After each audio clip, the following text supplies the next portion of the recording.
ഇന്ന് എൻ്റെ പിറന്നാളാണെന്ന് കണക്കൂട്ടിയതുണ്ടാവാം. ഇന്നലെ ഡിഫറൻറ്റ് ആർട്സ് സെൻറ്ററിൻ്റെ ഡയറക്ടർമാരിൽ ഒരാളായ മോഹനേട്ടനെ നിങ്ങൾ വിളിക്കുന്നു മോഹൻകുമാർ. അദ്ദേഹം സിംഗപ്പൂരിലാണ്. പാസ് ഓഫ് ടൈം എന്ന പേരിൽ ഒരു കുറിപ്പ് എനിക്ക് വാട്സാപ്പിൽ അയച്ചു തന്നു.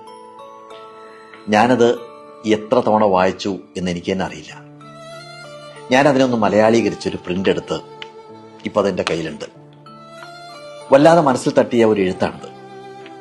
ഒറ്റ നോട്ടത്തിൽ ഓർക്കുന്ന ചില കാര്യങ്ങൾ നിങ്ങളോടൊന്ന് പങ്കുവെക്കണമെന്ന് എനിക്ക് തോന്നി. പ്രായം മനസ്സിനെ തളർത്തുന്നു എന്നുണ്ടെങ്കിൽ ഇതൊന്ന് കേൾക്കുന്നത് നല്ലതാണ്. കാലം നമ്മളെ മായ്ച്ചു കളയുകയല്ല, നമ്മുടെ മനോഭാവത്തെ പതുക്കെ പതുക്കെ മാറ്റിമറിച്ചു കൊണ്ടിരിക്കുകയാണെന്ന് മനസ്സിലാക്കാൻ ഇതൊന്ന് ഓർമ്മയിൽ സൂക്ഷിക്കുന്നത് നല്ലതാണ്. സാധാരണ നമ്മുടെ മക്കളും കൊച്ചുമക്കളും ഒക്കെ മാതാപിതാക്കളുടെ വയസ്സ് കണക്ക് കൂട്ടി ഓർമ്മിപ്പിച്ചു തുടങ്ങുന്നത് ഷഷ്ടിപൂർത്തി മുതലാണ്, അല്ലെ? 60 വയസ്സാവുമ്പോൾ. പിന്നെ സപ്തതി, അശീതി, നവതി, ആ ഓർമ്മപ്പെടുത്തൽ അങ്ങനെ തുറന്നുകൊണ്ടേയിരിക്കും. നിങ്ങൾക്ക് ഈ ഭൂമി വിട്ടുപോകാൻ ഇനി അധിക ദൂരമില്ല എന്നതിന്റെ ഓർമ്മിപ്പിക്കലാണത്. ഇനി ഞാൻ ഈ എഴുത്തിലേക്ക് വരാം. ഞാൻ ചില പോയിന്റ്സ് കുറിച്ച് വെച്ചിട്ടുണ്ട്. 60 വയസ്സ്, 60 ആവുമ്പോൾ ഒരാൾ അകൽച്ചയുടെ സൂക്ഷ്മത പതുക്കെ പതുക്കെ അനുഭവിച്ചു തുടങ്ങും. ഒരിക്കൽ അയാളുടെ ആശയങ്ങൾ കൊണ്ട് സജീവമായിരുന്ന മുറി, അയാളുടെ വീട് ഇപ്പോൾ അയാളുടെ അഭിപ്രായം ചോദിക്കേണ്ടാത്ത ഇടങ്ങളായിട്ട് തോന്നും. ഇതിനകത്ത് വിഷമിക്കാനൊന്നുമില്ല. അത് ജീവിതത്തിന്റെ ഒരു താളമാണ്. നമ്മുടെ സംഭാവനകൾ ഇത്രയും കാലം ആരുടെയൊക്കെയോ ഹൃദയങ്ങളിലും മനസ്സുകളിലും നാം പതിച്ചിട്ടതിന്റെ ബാക്കിപത്രമാണ് എന്ന് തിരിച്ചറിയേണ്ട കാലത്തിലേക്ക് നമ്മൾ കടന്നു എന്നർത്ഥം.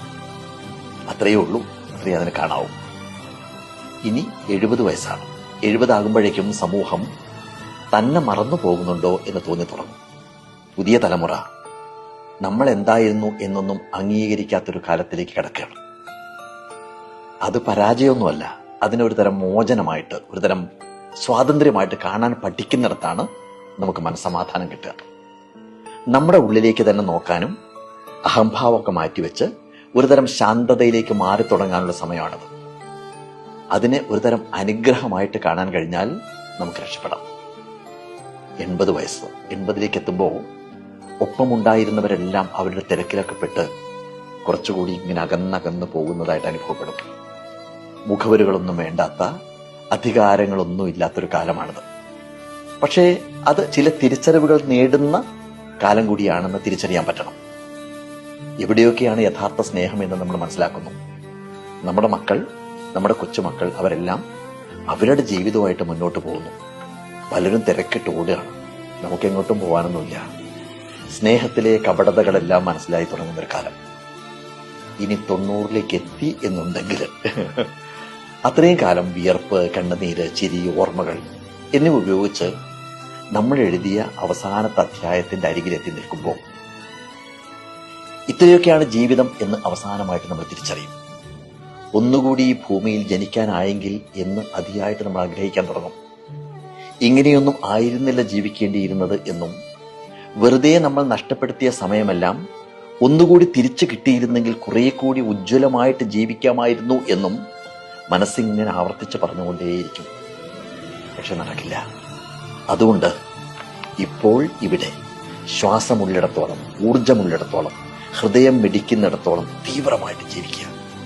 ഓരോ കൂടിക്കാഴ്ചകളെയും സ്നേഹിക്കുക, ഉറക്കച്ചിരിക്കുക. ജീവിതത്തിലെ ചെറുതും വലുതുമായ, അല്ലെങ്കിൽ ലളിതവും സങ്കീർണവുമായിട്ടുള്ള സന്തോഷങ്ങൾ ആസ്വദിക്കുക. ഒരു പൂന്തോട്ടത്തിലെ ചെടികളെ പരിപാലിക്കുന്നത് പോലെ പരമാവധി സൗഹൃദങ്ങൾ ഇങ്ങനെ വളർത്തിയെടുക്കുക. കാരണം അവസാനം അവശേഷിക്കുന്നത് ഉണ്ടാക്കിയ പണമോ നേട്ടങ്ങളോ സ്ഥാനങ്ങളോ ഒന്നുമല്ല. ബാക്കി നിൽക്കുന്നത് ജീവിച്ചിരുന്നപ്പോൾ ഉണ്ടായിരുന്ന ബന്ധങ്ങളും അവരോടൊപ്പം നമ്മൾ പങ്കുവച്ച നിമിഷങ്ങളും അവർക്കായി നാം പരത്തിയ പ്രകാശവും മാത്രമായിരിക്കുമെന്നുള്ള കാര്യം ഓർക്കുക.